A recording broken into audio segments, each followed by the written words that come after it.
UGC act की वजह से जाएगी, लेकिन लोग, बहुत सारे लोग कहते हैं कि नहीं नहीं, यूजीसी एक्ट तो ब्रेन चाइल्ड है मोदी का।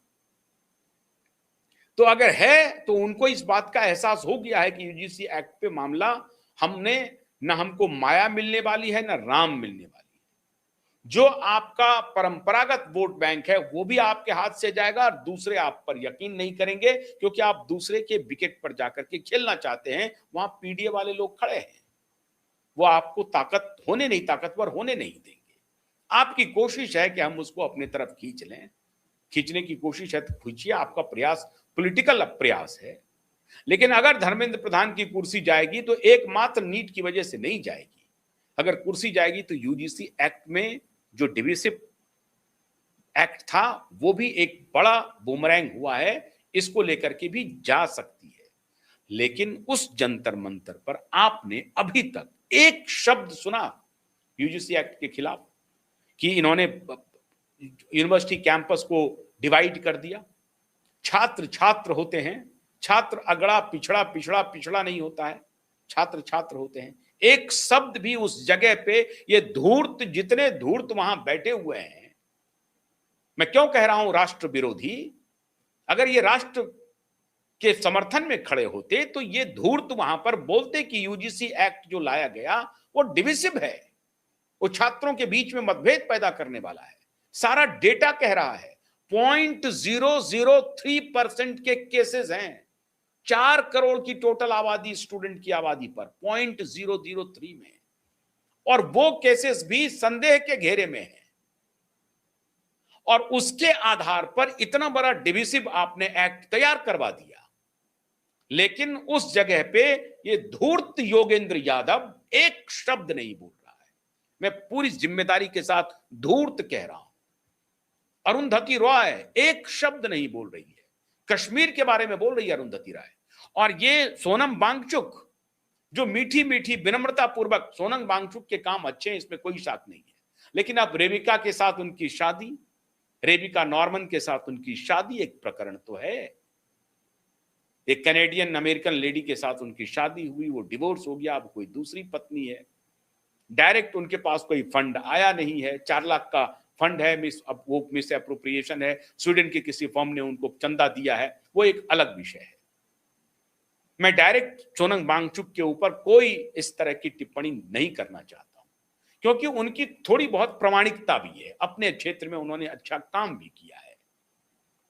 लेकिन उनके बारे में कहा जा रहा है कि उनके विदेशी फंडिंग एजेंसी के साथ रिश्ते रहे हैं। अब ये बात कोर्ट में अभी भी है, साबित नहीं कर सकी है सरकार को अभी साबित करनी है। तो मैं उस सोनम वांगचुक को लेकर के बहुत ज्यादा टीका टिप्पणी नहीं करना चाहूंगा। लेकिन जो बाकी लोग वहां पहुंच रहे हैं, वो बाकी लोगों के मुंह में दही जम गया है। यूजीसी एक्ट पर एक शब्द नहीं बोलना है, बोलना है नीट के ऊपर, कश्मीर की आजादी के ऊपर, उमर खालिद के ऊपर, शरजील इमाम के ऊपर। शरजील इमाम के सारे प्रकरण आपके सामने तथ्य के रूप में पेश हैं, आप जहां चाहें पढ़ लें, समझ लें। शरजील इमाम का कृत्य देख लें, वीडियो पर है, आर्टिकल है, सब कुछ लिखा हुआ है, और उसको कह रहे हैं कि ये छोड़ क्यों नहीं रहे हैं। घोषित आतंकवादी मानसिकता का वो व्यक्ति है और डिरेल्ड व्यक्ति है। ही इज एन इंटेलिजेंट गाय, लेकिन वो डिरेल्ड है, और डिरेल्ड है तो उसको सजा मिलनी चाहिए। जो देश को तोड़ने की बात कह रहा है, उसकी चर्चा हो रही है वहां पे। इसलिए कहा जा रहा है कि राहुल गांधी को इनके सलाहकारों ने सलाह दी कि ये छात्र गूंज मत कीजिए, अभी इसी मूवमेंट को चलने दीजिए, और ये सारा मूवमेंट हम ला करके आपके झोली में डाल देंगे ना। जब हमने राय दी ममता बनर्जी को कि हार चुकी हैं, आप जा नहीं सकती हैं, कांग्रेस में ज्वाइन कर लीजिए, जब हमने राय दी शरद पवार को कि आप कांग्रेस में ज्वाइन कर लीजिए, तो आप समझ सकते हैं ना, मैं तो आपके लिए ही काम कर रहा हूं। वहां 2 ध्रुव है, एक केजरीवाल का ध्रुव है, दूसरा ध्रुव राहुल का ध्रुव है। राहुल के जो लोग वहां पर हैं, वेश बदल करके एक्टिविस्ट के रूप में, वो उनको खाद पानी दे रहे हैं कि तुम पूरे देश भर में जेन जी का मूवमेंट क्रिएट करो। इसी जेन जी के मूवमेंट में हम धीरे धीरे धीरे धीरे कश्मीर का भी मुद्दा ले आएंगे, इसी में धीरे धीरे जो है उमर खालिद और सरजिल इमाम का भी मुद्दा लाएंगे और फिर एक लार्जर इंपैक्ट, लार्जर नैरेटिव बना करके धावा बोल देंगे और नेपाल बना देंगे और बांग्लादेश बना देंगे। इसलिए छात्रों की गूंज को करके ये मामला डाइवर्ट हो जाएगा। छात्रों का गूंज स्थगित कर दीजिए, पहले इसकी धार देख लेते हैं, यहां तेल भी देख लेते हैं और यहां के तेल की धार भी देख लेते हैं। अगर ये तेल और ये इनकी धार अगर खत्म हो जाएगी तब आपकी छात्रों की गूंज तो है ही है, तो छात्रों की गूंज को थोड़ा रोक दीजिए। तो कहा कि ठीक है भाई कोई बात नहीं, आप लोग कर रहे हो तो करो, हमको तो वहां जाना नहीं, हम तो जा नहीं सकते हैं। तो छात्रों की गूंज को स्थगित करवा दिया गया, कोई बात नहीं, और हो गए रवाना। जब छात्रों की गूंज को स्थगित करवा दिया तो दूसरा एक उनके माथे पर दूसरा छीका टूट गया। क्या छीका टूटा साहब, वो देखिए। पंजाब में चरणजीत सिंह चन्नी दिल्ली कैंप करके बैठे हुए थे कि हमारी मुलाकात राहुल गांधी से जब तक नहीं होगी तब तक हम कोई बात नहीं करेंगे बघेल से। बघेल साहब गए थे ऑब्जर्वर बन करके आला कमान के।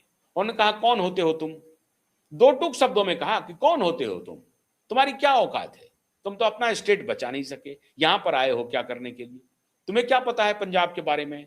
स्पष्ट सीधा सीधा चरणजीत सिंह चन्नी गैंग के लोगों का कहना था बघेल की क्या औकात है जो अपना स्टेट नहीं बचा सका, वो पंजाब को जानता नहीं है, वो क्या हमारा मीडिएशन करेगा, और अमरिंदर सिंह राजा बड़िंग को हम किसी भी सूरत में स्वीकार नहीं करेंगे। मतलब पार्टी टूट के कगार पे है। भारतीय जनता पार्टी लेगी तो किस रूप में लेगी ये देख रही है, क्योंकि वो सांसद हैं, अगर टूटेंगे तो सांसदी जाएगी। अब ये परेशानी है उनकी। अगर ये हो कि भाई इस्तीफा दे दो तुम, कोई बात नहीं, हम तुम आ जाओ फिर विधानसभा का चुनाव लड़ो, हम मुख्यमंत्री का चेहरा बना देंगे, ऐसा हो सकता है क्या? भारतीय जनता पार्टी सोच भी सकती है, नहीं भी सोच सकती है, लेकिन अभी तक तो नहीं ही सोच रही है भारतीय जनता पार्टी। चरणजीत सिंह चन्नी को लेकर के करेंगे क्या? आप समझ रहे बात को? भारतीय जनता पार्टी की दिलचस्पी सिर्फ इतनी है कि कांग्रेस पार्टी एक डिवाइडेड हाउस रहे, इतनी मजबूत नहीं हो कि आम आदमी पार्टी के खिलाफ जो वोटर है वो कांग्रेस के साथ चले जाए, इतना कमजोर हो कि उसकी कमजोरी को फैला करके उस आम आदमी पार्टी के खिलाफ जो गुस्सा है उस गुस्से को हम अपने तरफ ले आए और सारे वोट बैंक को भारतीय जनता पार्टी अपने तरफ ले आए। बस यही चाहती है बीजेपी।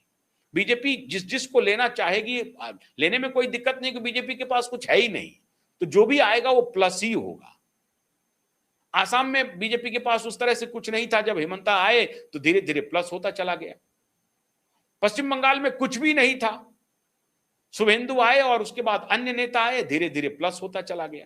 ठीक उसी प्रकार से अगर पंजाब में जो नेता बाहर से आएंगे, कांग्रेस से आएंगे या आम आदमी पार्टी से आएंगे, जब वो आएंगे तो धीरे धीरे बीजेपी का प्लस बढ़ता चला जाएगा। तो बीजेपी सिर्फ इतना चाहती है कि आ जाए हमारे साथ, लेकिन डील हो रही होगी, अंदर खाने डील चल रही है, क्योंकि चरणजीत सिंह चन्नी अब मीडिएशन के परिधि से बाहर जा चुके हैं और राहुल गांधी उनसे मिलना नहीं चाह रहे हैं। अगर राहुल गांधी को इसकी फिक्र होती कि पंजाब हमारे हाथ से जा सकता है तो आज वो मिस्टर इंडिया नहीं बने होते, गायब नहीं होते। 20-22 दिन से राहुल गांधी गायब है, कोई अता पता नहीं है। अब इसी से आप अंदाजा लगा सकते हैं कि राहुल गांधी कितने गंभीर राजनीतिज्ञ हैं।